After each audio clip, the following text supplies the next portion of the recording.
I've been saying for a while that the smartphone is one of the worst things ever to happen to the human race, mostly because it has meant billions of people are walking around the planet with their own personal video camera. But there's another problem with smartphones. Young people rarely talk on the phone anymore, apparently, and that's created something called phone phobia. That's where Mary Jane Copps comes in. She's the phone lady, and she joins us now. Mary Jane, thanks for coming on the show. Delighted to be here with you. Thanks. So how long have you been known as the phone lady? It'll be 17 years next week. Wow. And how did that come about, that you became the phone lady? It was kind of on a dare. I helped a friend build his software business part-time, and when it was time for me to go back to working full-time, he told me I needed to start a second company and teach people what I knew about talking on the phone. And my reaction was, that's crazy. This is just common sense. And he said, no, I'm pretty sure it's a company. And so he dared me to start it, and I printed off some brochures on a dot matrix printer and put them in the mail, and got 3 jobs right away. So his response would be what I think most people would be, what yours was, was what most people would be. What do you mean, talking on the phone? Who needs to be taught how to talk on the phone? What's more simple than that? Yeah, exactly. I think we've always thought that it was an innate skill because, in my case anyway, I grew up in a house with a phone on the kitchen wall, and you were taught how to answer that phone and communicate on that phone as a very young child, even before you went to school. Yeah, it's funny. When you mention that, I think back, I'm a baby boomer, and we had one phone in my house. We didn't even have an extra phone. We had one phone that sat by the kitchen door and the entrance to the kitchen, and there were 5 kids. There were lots of people using that one phone, and just the phone rang, you said hello, and then if it wasn't for you, you said, hold on, please, and you gave it to the person who is supposed to get the call. What's become so complicated? Well, the house phone has more or less disappeared. Right. We're all walking around with our own phones. And since the BlackBerry came into our lives in the 1990s, we have been talking with our thumbs. We have been using our thumbs to text or send email. And so, yeah, we now have a generation or maybe 2 who have seen their parents communicate with their thumbs. They're not hearing phone calls. They're not hearing other people make phone calls, and they're not making phone calls. So what age group are we talking about? I guess I think I saw in the story it's Gen Z and millennials. So that's going back to, I guess, people close to 40 up to people in their teens and 20s. Well, yeah. So, if the BlackBerry came in around the early to mid-90s, and that's when this all started. But having said that, since email arrived in our lives, people who were more introverted have started using the phone less because they have the option of putting it on a screen and hitting send and moving on to something else and avoiding the back and forth of conversation. So it's now something called phone phobia, and that's what you treat. Give me an idea of what you do when you find somebody. Well, first of all, what is phone phobia, if you can describe what would qualify as that, and also what's your treatment look like? Well, phone phobia has actually always existed. It's not new. I was surprised to discover it 17 years ago. It's a fear. A phobia is a fear, and it's a fear of either accepting or making phone calls. But I think what's changed in the workplace is that there are more people that are anxious when faced with either having to accept or make a phone call.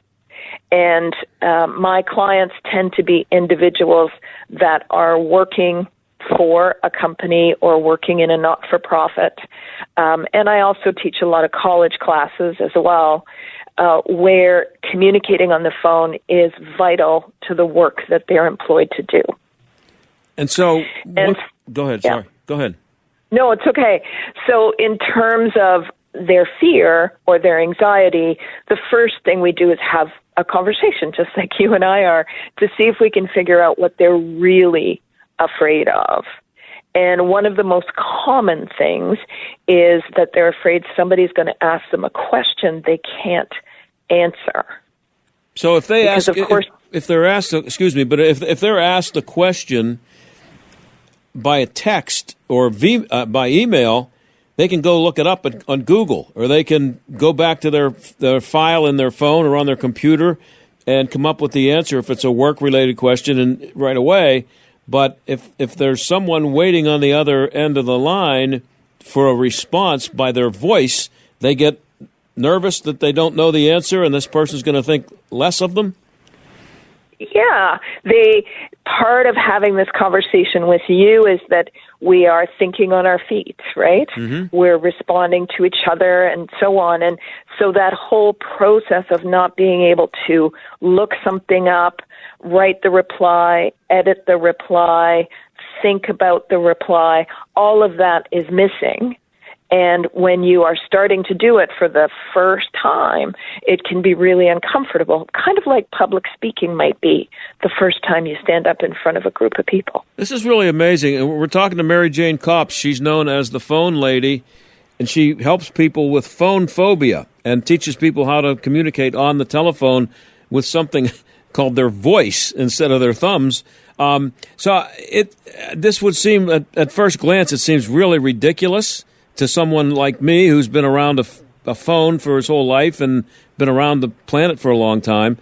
But it's not ridiculous for somebody who's 25 years old and doesn't take phone calls. And all of a sudden they have a job where they're supposed to pick up the phone, call somebody, and then when they answer, carry on a conversation. It seems like the most natural thing for somebody my age or maybe your age, but not for a 25-year-old. Exactly. That's right. And it isn't only about the phone. It's really about the skill to have a conversation in real time. And again, that wasn't something that we thought was a skill. We thought it was innate to us because we sat around dinner tables without phones or tablets, and we had big conversations in a family setting. And that's not always happening for people anymore. So this isn't just about being able to communicate by phone. It's the ability to communicate, period. Without by voice, you're just by talking to someone, whether it's on the phone or in person. There's actually this is something is this a thing now? And you're, by the way, we're talking to you from Nova Scotia, just so people know. If they didn't pick up on the word process, they should have picked up that you're Canadian.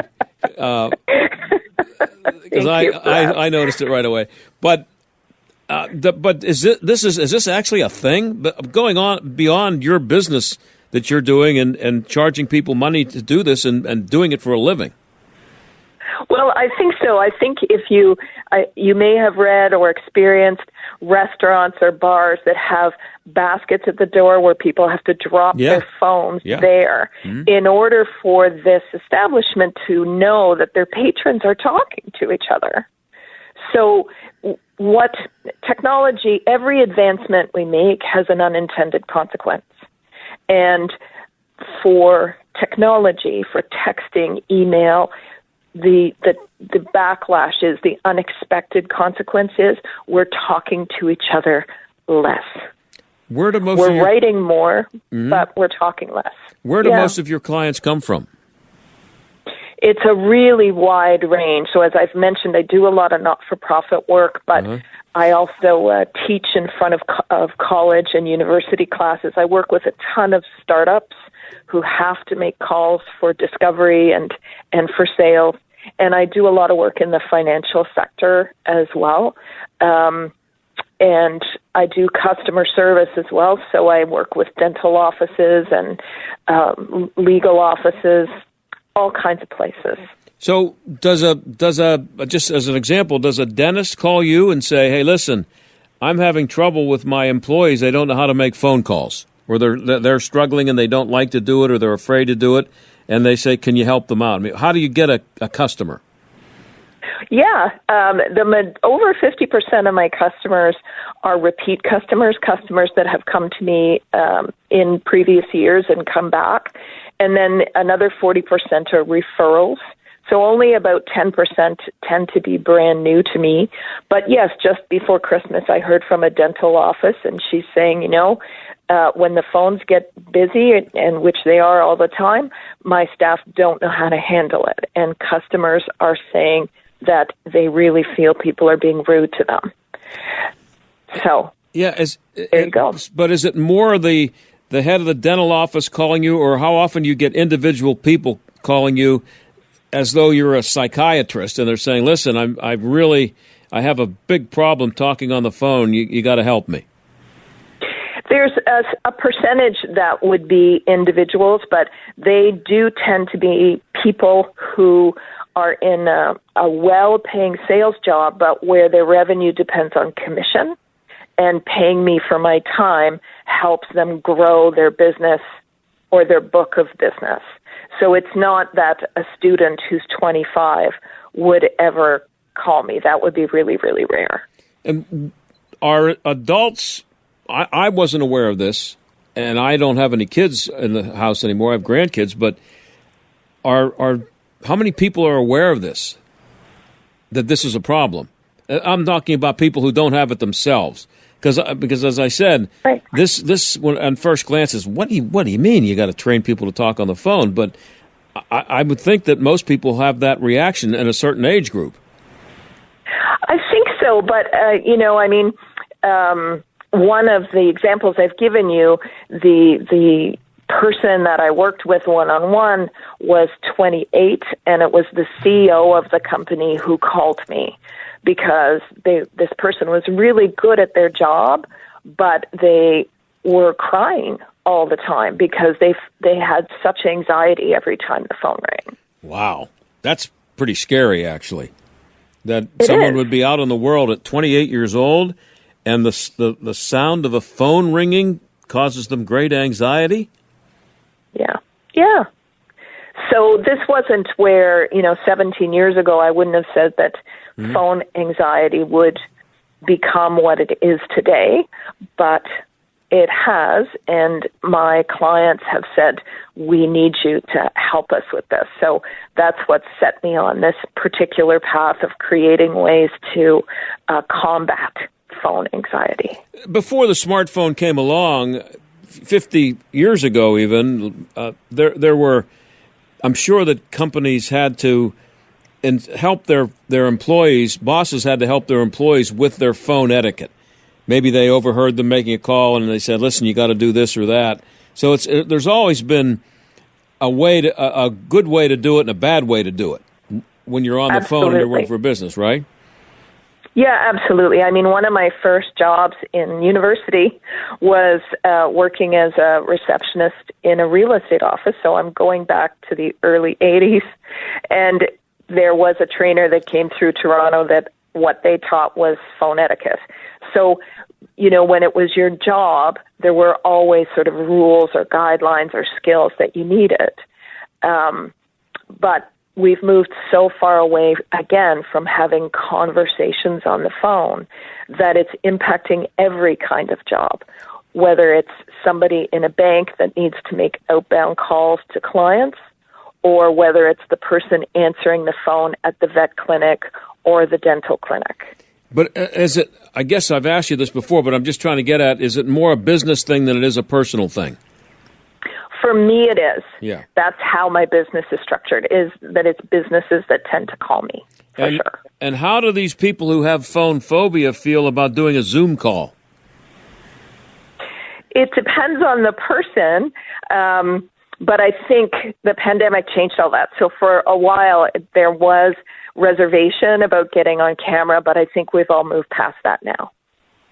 So would it possibly be better for someone who has this issue if they can see the person they're talking to, or worse? Yeah, for some people, it's not having body language that freaks them out. So they are better if they can get you on a camera. They start to relax a little bit.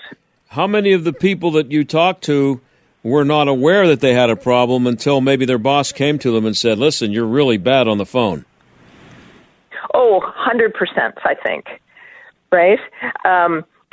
Either they didn't know it was a skill, and often their boss didn't know it was a skill till they had this employee and realized, wow, they can't talk on the phone.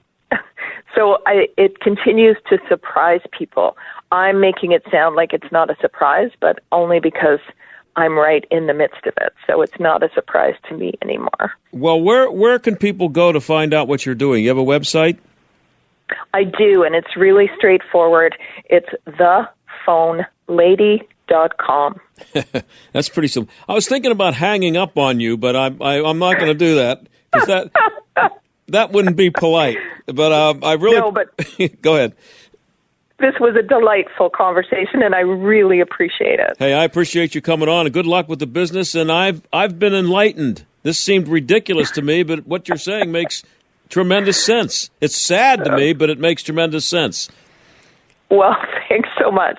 I'm really glad to have shared the time with you. Okay, thank you. We'll be right back. That's Mary Jane Copps, the phone lady.